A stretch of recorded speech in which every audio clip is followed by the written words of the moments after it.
Smartech contre Covid, c'est l'opération spéciale exclusive que nous menons depuis le début d'année pour donner un coup de pouce à ces technologies qui peuvent nous aider à sortir ou en tout cas traverser au mieux la crise sanitaire mondiale. Bonjour Cécilia. Bonjour. Vous êtes venue accompagnée aujourd'hui de Vincent Dosval-Bagot qui est cofondateur de Simango et médecin de santé public. Vous allez nous présenter une solution qui repose sur la simulation 3D, la réalité virtuelle, qui a été mise en place pour les hôpitaux et le personnel soignant, qui sont évidemment en première ligne face à la pandémie. Oui, avec un service en particulier qui est sous tension, c'est le service réanimation, cœur du combat contre le Covid-19. C'est un environnement unique qui a été redessiné avec des mesures sanitaires assez strictes. Pour accompagner le personnel de santé dans cette transformation, il y a la réalité virtuelle. C'est ce que propose la société Simango que vous représentez, des formations en réalité virtuelle.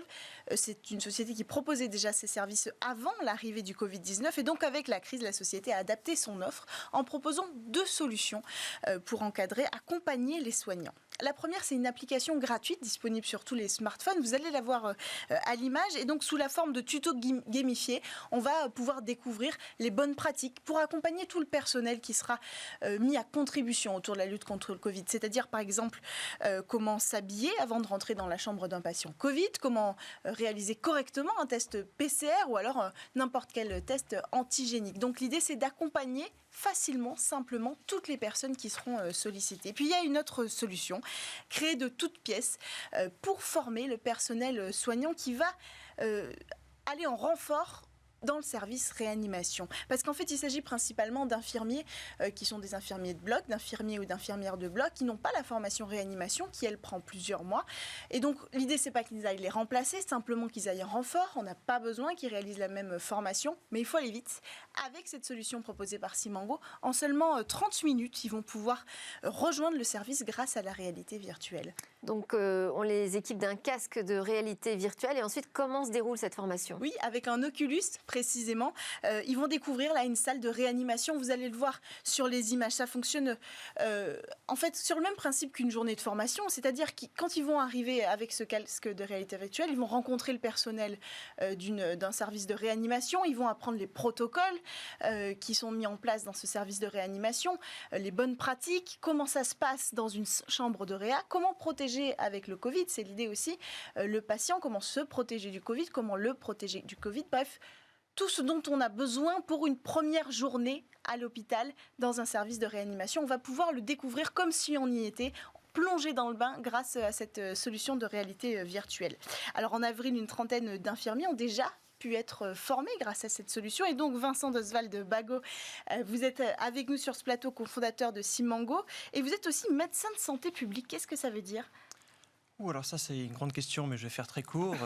Un médecin de santé publique, c'est un médecin qui ne voit plus vraiment de patients. Voilà, on n'est pas en consultation, mais on s'occupe de la population globale. Alors, on est un petit peu plus à l'aise derrière un fichier Excel avec des chiffres, mais c'est par exemple des médecins de santé publique qui sont un petit peu aux commandes aujourd'hui de tout ce qui est campagne de dépistage, de vaccination. Voilà, c'est eux qui prennent des décisions, qui agrègent des statistiques et qui aident en fait les politiques à prendre les bonnes décisions. Donc, vous aviez cette vision globale de la crise sanitaire ? Tout à fait. Un médecin de santé publique, c'est vraiment quelqu'un qui sait ce qui s'est passé avant, pendant et après. Et la formation est un des outils qu'on a à notre disposition pour améliorer les soins de manière continue. Et ça fait partie de la santé publique. Alors pourquoi la réalité virtuelle ? Alors la réalité virtuelle, c'est un petit peu au carrefour entre la formation classique, présentielle, celle qu'on a eue au collège, au lycée, l'e-learning, ce qui est sur ordinateur, ce qu'on appelle aussi les MOOC. Et enfin, ce qu'on appelle la simulation en santé, c'est l'apprentissage avec des mannequins. C'est un petit peu le nec plus ultra de la formation. Eh bien, la réalité virtuelle, ça permet, c'est un petit peu au carrefour, en fait, au triangle, et ça permet de faire de la simulation à bas coût. Et on peut vraiment mettre des casques de réalité virtuelle au plus près des soignants, dans les services de soins. Et c'est vraiment une demande des soignants de se former sur des temps courts dans leur exercice. Et en fait, c'est ce que j'allais vous dire, c'est pas vraiment nouveau d'utiliser de la VR pour former des médecins. Là, ce qui est nouveau, c'est le contexte. Est-ce que ça a été accueilli très favorablement et rapidement par les hôpitaux ? Alors c'est vrai qu'on est sur une innovation plutôt d'usage. Les casques de réalité virtuelle sont dans le domaine du grand public depuis 5 ans, mais ça existe depuis 30, 40 ans. Par contre, dans les hôpitaux, ils ont quand même encore des difficultés avec la technologie. Et la réalité virtuelle est vraiment un nouvel outil. Alors, l'e-learning est plutôt perçu de manière rébarbative, mais dès qu'on met un casque de réalité virtuelle sur un soignant, il se dit, mais là, j'ai l'impression d'y être. Et donc, c'est un petit peu ça le succès. C'est vraiment l'intérêt de la solution, c'est Donc l'immersion. l'adoption a été rapide? Tout à fait. J'ai fait ma thèse de médecine sur la perception de la formation en réalité virtuelle. Et à la question, est-ce que vous pensez que cet outil puisse être utilisé pour d'autres formations? À 98%, la réponse a été oui. Est-ce que tous les hôpitaux ont les mêmes protocoles? Non, il y a évidemment des différences. Il y a les recommandations nationales qui sont émises par des sociétés savantes. Et il y a les recommandations, on va dire, locales. Et puis il y a aussi les pratiques vraiment locales qui dépendent un petit peu, par exemple, du matériel. Tous les hôpitaux n'ont pas le même matériel. Oui. Mais notre vision, c'est vraiment de faire des scénarios qui soient assez universalisables. Et dès qu'on souhaite créer un scénario, en fait, ça vient d'un besoin d'un établissement de santé. On écoute son besoin et on essaye de voir quelles sont les pratiques des autres établissements de santé, parce qu'on a vraiment une vision de vendre ensuite ce scénario à tout établissement de santé. L'idée, c'est pas de l'ajuster à chaque fois que vous allez le proposer à un hôpital. Non, on n'est vraiment pas sur de la prestation de service, on fera quelque chose sur mesure. L'objectif, c'est même de faire des protocoles qui soient adaptables à l'étranger. Vous la proposez qu'aux cliniques et hôpitaux privés pour l'instant, cette solution? Nos scénarios sont vraiment applicables à tout établissement de santé. Et par exemple, on a un scénario sur la sécurité incendie. Donc ça s'applique vraiment à toute entreprise en fait. Actuellement, on le propose qu'aux établissements de santé, mais ça peut vraiment, par exemple, s'appliquer d'un CHU à un EHPAD. Oui. On est vraiment sur tous les 3000 établissements de santé en France et même les établissements médico-sociaux, il y en a Mais 30 000. concrètement, est-ce que le secteur public vous a sollicité pour avoir cette solution? Le secteur public, on les a déjà contactés. C'est pas exactement la même vitesse de production, mais on a répondu à un appel à projet. De décision.